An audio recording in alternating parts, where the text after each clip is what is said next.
آداب دوستوں، میں اقبال تقی شیر کوٹی آپ سے مخاطب ہوں بہت لمبے عرصے بعد۔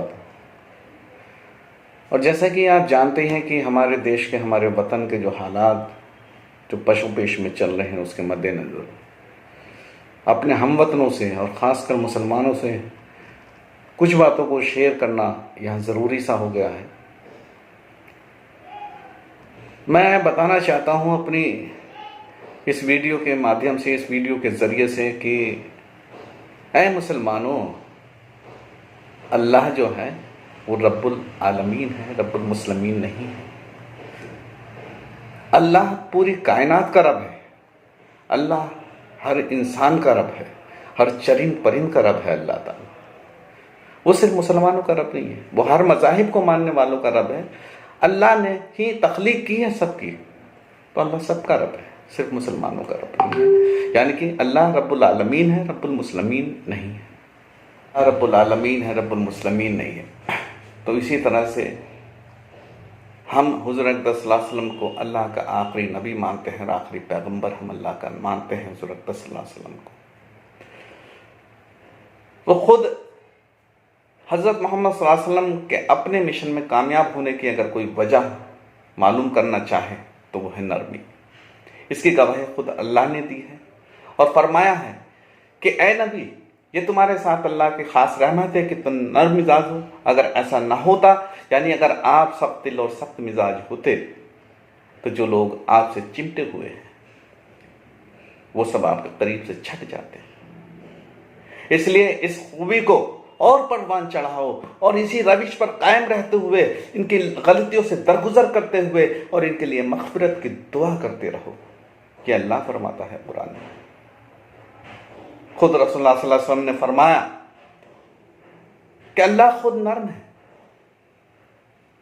اور نرمی کو پسند کرتا ہے، اور نرمی پر جو کچھ عطا کرتا ہے جو کسی اور چیز پر عطا نہیں کرتا، مطلب جو اللہ تعالیٰ نرمی پر عطا کرتا ہے وہ کسی اور چیز پر عطا نہیں کرتا۔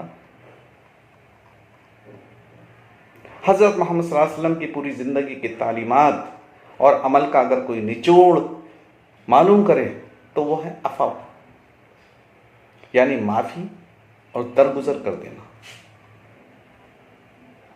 اس کی مثالیں رسول اللہ صلی اللہ علیہ وسلم کی زندگی میں بھری پڑی ہیں۔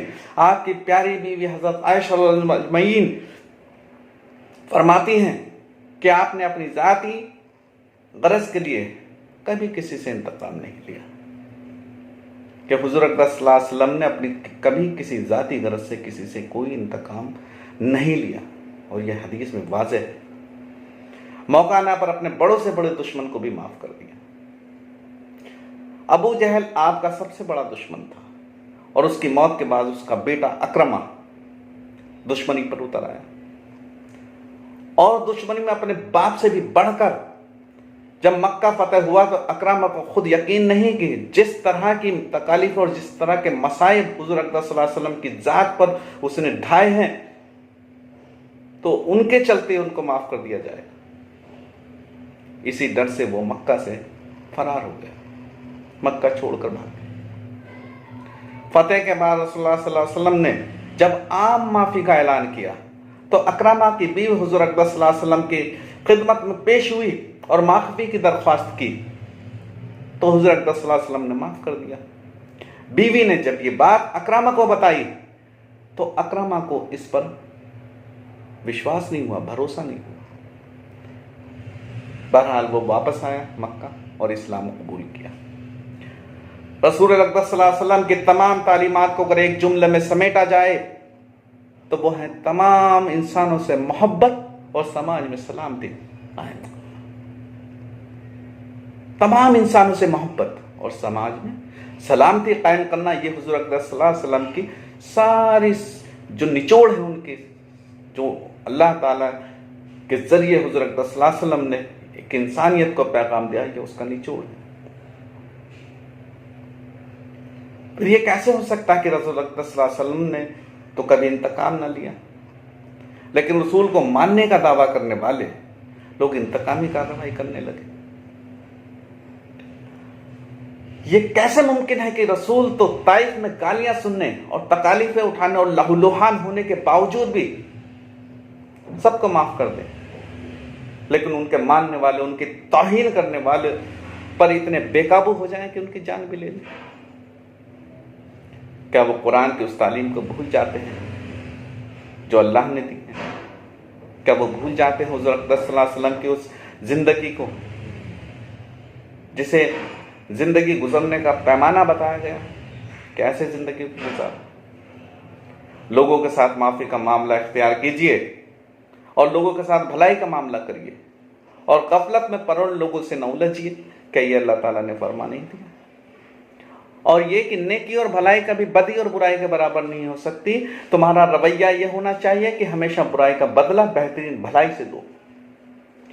اگر تم ایسا کرو گے تو تمہارے دشمن بھی تمہارے گہرے دوست ہو جائیں گے اور وہ تمہارے بالکل مرید ہو جائیں گے۔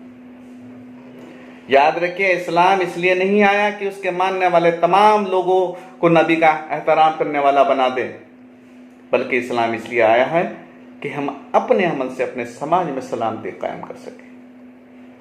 اسلام اس لیے نہیں آیا۔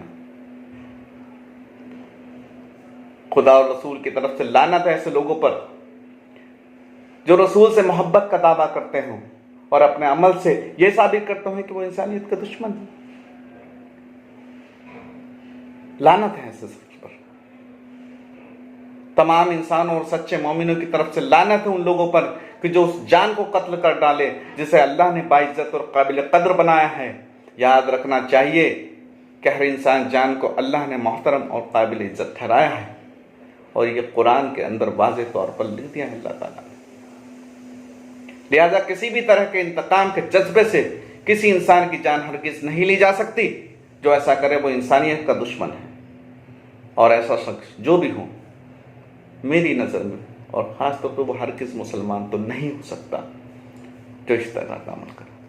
ویڈیو کے آخر میں بس یہ درخواست کرنا چاہوں گا اور ایک میسج اپنے ہم وطنوں کو اور مسلمان بھائیوں کو یہ دینا چاہوں گا کہ مذہب سے پہلے ہمیں اپنے دیش، اپنے وطن کے بارے میں سوچنا ہے کہ ہمارے وطن میں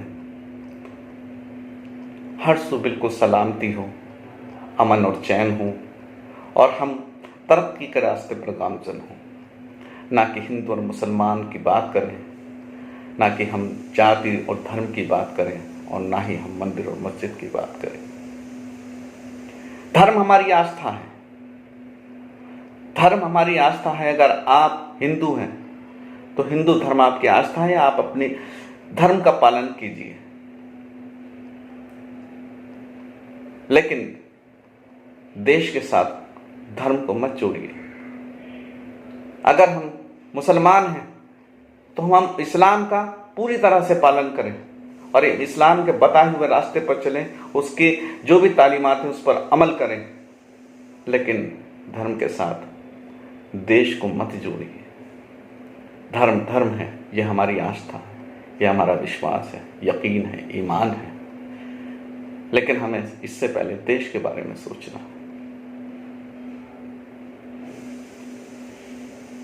ایک شعر کے ساتھ میں اپنی بات کو ختم کرنا چاہوں گا کہ اچھالوں گا میں سچائی فضا میں آخری دم تک، اچھالوں گا میں سچائی فضا میں آخری دم تک، میری آواز سے آواز کوئی تو ملائے گا، میری آواز سے آواز کوئی تو ملائے گا۔